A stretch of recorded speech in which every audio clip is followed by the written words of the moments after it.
You are listening to the CPA MOMS Podcast with Dawn Goldberg, CPA. This is episode number 143, How to Say Yes Less.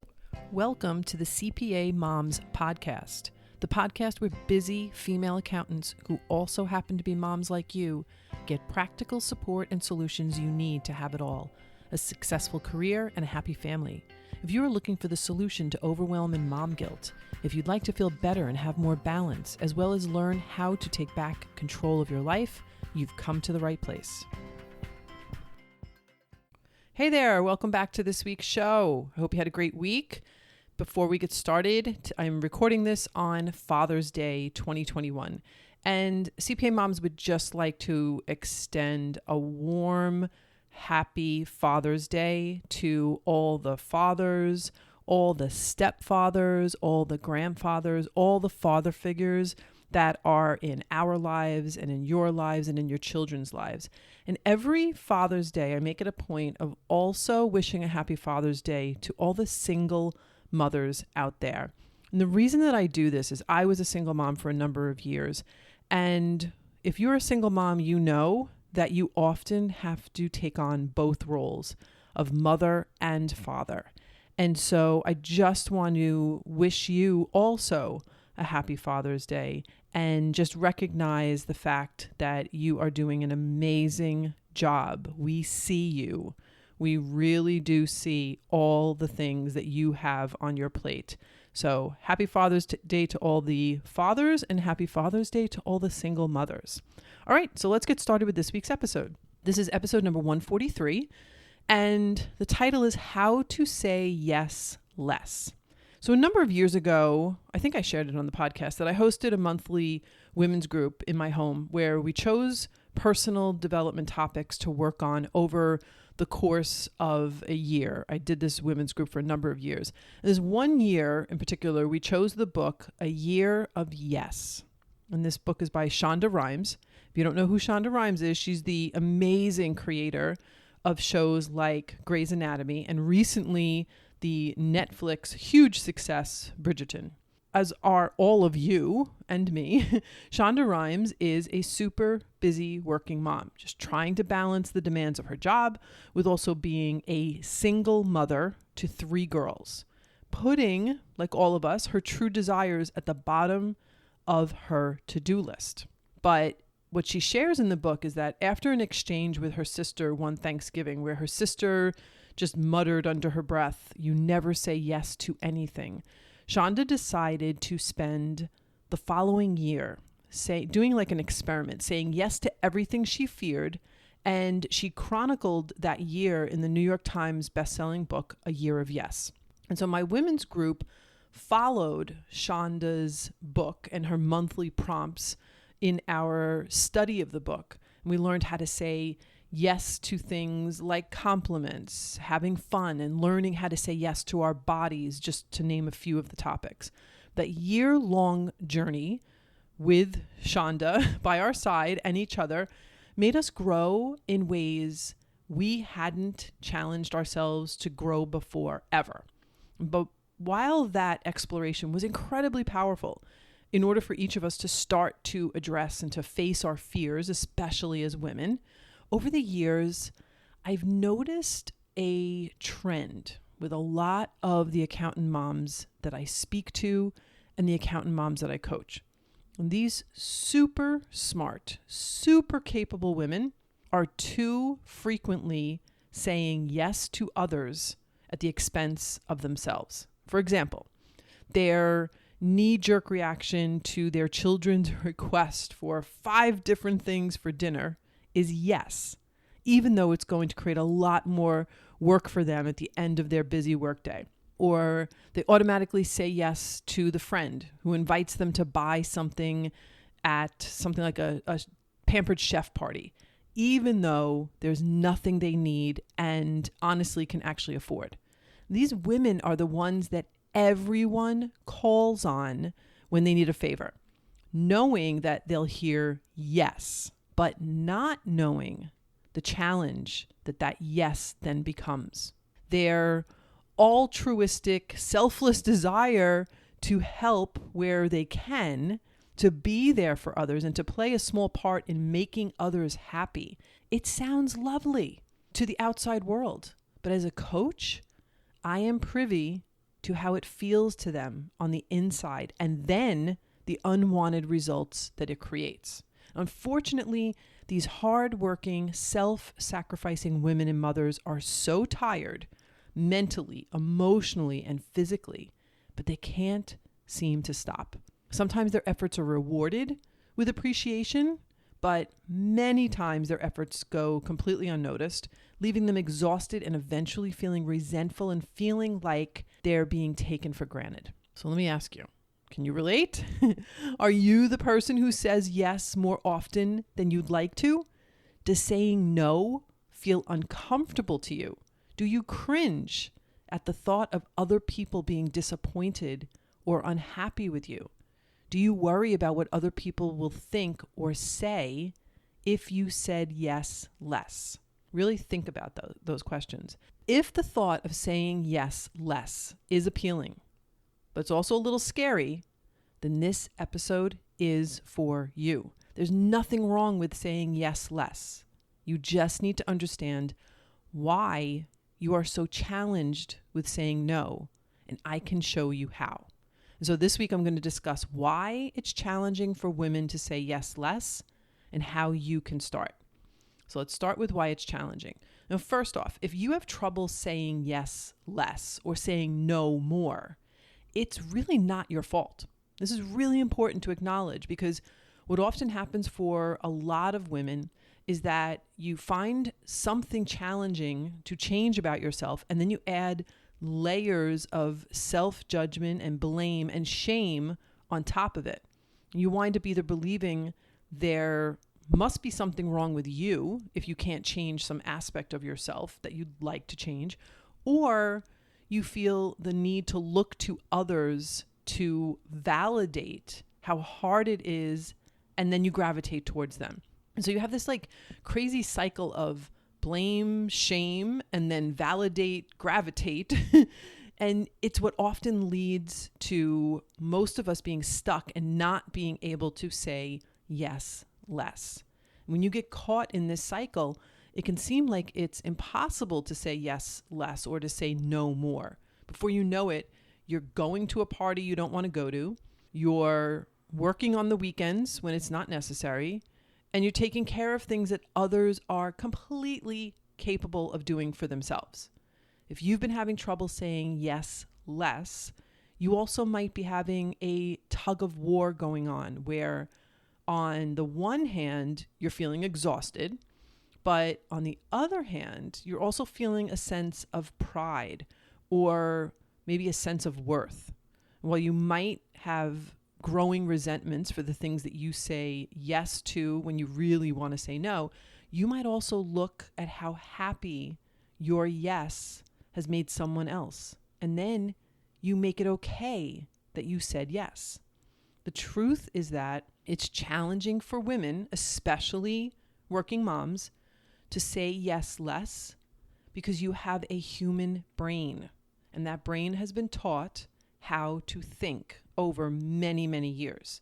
You've been getting messages and programming that your brain has stored your entire life, culminating into a lot of the habits, especially the habit of saying yes. So if you think about it, a baby isn't born programmed to say yes. In fact, as most mothers can attest to, me included, once toddlers can speak, they easily say no all the time. They never make themselves feel bad or wrong about saying no until someone tells them that no is not the correct response, or they get some form of punishment for saying no. Here's the interesting thing, is that from the time you were a baby, your mind was a blank slate that has been molded and shaped by the messages that the people around you wrote on that blank slate. As a young girl, you were taught how to think, you were taught how to speak and how to behave, much of which depended on your cultural background and things like your parents and your teachers and your peers. So as young girls grow up, we are socialized early on that our value lies in being helpful and being compliant, to not be loud and rambunctious the way the boys are. And as you get rewarded for your helpful and compliant behavior, your brain stores that as a way to get a hit of the feel-good hormone dopamine and adds it to the category of what your brain considers survival techniques. What's really important to understand is that evolutionarily, I think that's a word, humans have developed from tribal groups where reciprocity in some form or another was part of your survival.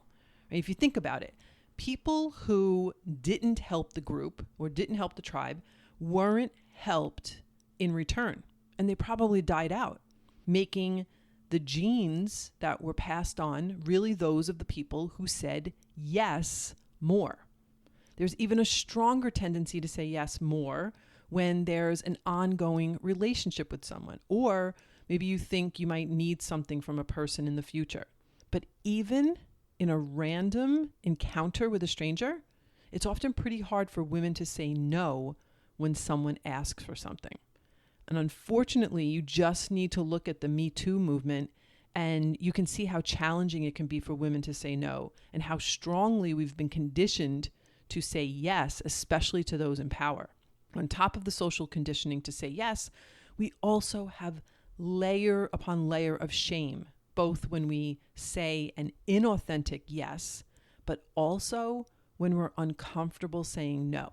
Although it can seem hard to say yes less and no more, thankfully, it only seems hard because you haven't been given permission to or taught how.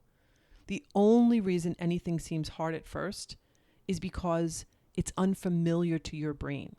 But just like you learned how to walk and talk and how to add 2 + 2, learning the skill of saying yes less can be taught, it can be practiced, and I promise you it can be mastered. All right, so let's talk about how to start saying yes less. If this has resonated with you so far, you haven't turned off the podcast yet, I want you to first get honest, really get honest with yourself and admit whether saying yes has become a badge of honor. You first have to get real with yourself about the initial sense of satisfaction you might get from being the person that says yes all the time, or more often than you'd really like to. When you identify as a kind, capable, go-to person that others always turn to, it's okay to feel a sense of pride in that. But the issue is that when you want to start saying yes less, you're going to bump up against that identity. And you're probably going to feel a lot of resistance. The reason that this happens is because your human brain seeks pleasure and avoids pain. So when you want to change some aspect of your identity, it will not be on board initially. It cares more about the initial good feeling you had when you checked the yes box, if you've been a yes person, and it cares much less about the after effects of saying yes when you really wanted to say no. It also cares about being accepted as part of a tribe and dramatically equates rejection as dangerous, making the approval of others mean you have a better chance of survival. And this is why it's important to become aware of your tendency to worry about what others think of you and to want their approval.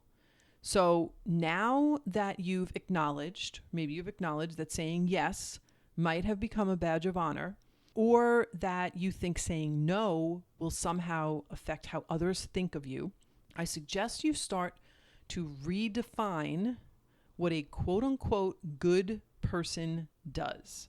Because up until now, you've been defining a good person as someone who says yes more often than not. It's important to start accepting that good people say no and that that's okay. Being a good person doesn't mean saying yes when you really want to say no. Because if you think about it, you're actually lying. My mentor says that people pleasers are liars, because when you say yes to something that you really want to say no to, you are in effect trying to control what someone else thinks about you, and you are lying about what's true for you. So just know that you are still a good mother if you say no to your child's request. You are still a good person if you say no to the bridal shower invitation. You are still a good employee if you say no to staying late. The only person who can define what's good for you is you.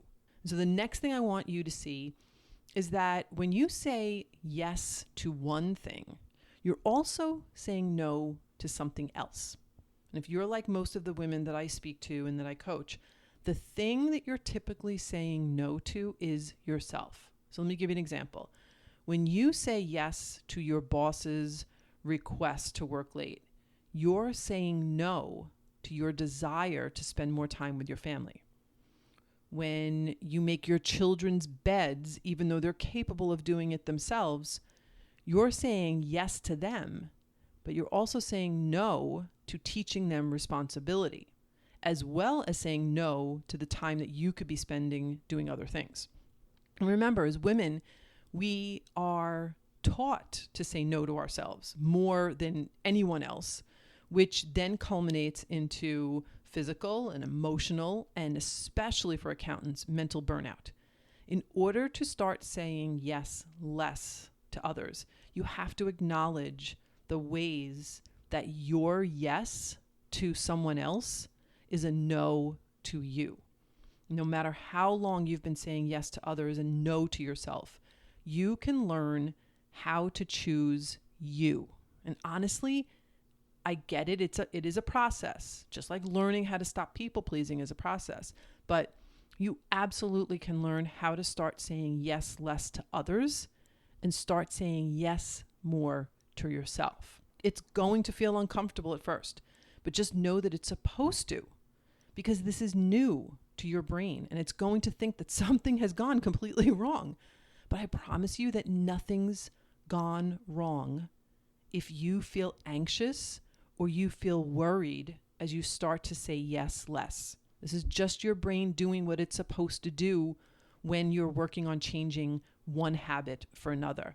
And also, don't let other people's reactions to you saying yes less to them mean anything about you as a person. People get to be surprised, they get to be upset, they get to be frustrated when you say no more often, because their human brain has just gotten used to you saying yes. Other people's reactions have nothing to do with you and everything to do with their brain's conditioned way of thinking. If you've been saying yes more than you should, other people's brains might be confused when you change the script, but that's perfectly normal. The most important thing to understand is that you don't cause someone else's feelings. Only their optional thoughts do. So for example, you don't cause your boss to be upset when you say no to working late. His thoughts about you saying no are what's creating his upset feeling, not the fact that you said no. You get it? The truth is that just because you're uncomfortable saying no doesn't mean you shouldn't say it. Your uncomfortability is the precursor to creating a new, more beneficial habit. So the next time you're going to say no, instead of your typical yes, pause and remind yourself that it's okay to feel anxious, it's okay to feel worried, but do it anyway.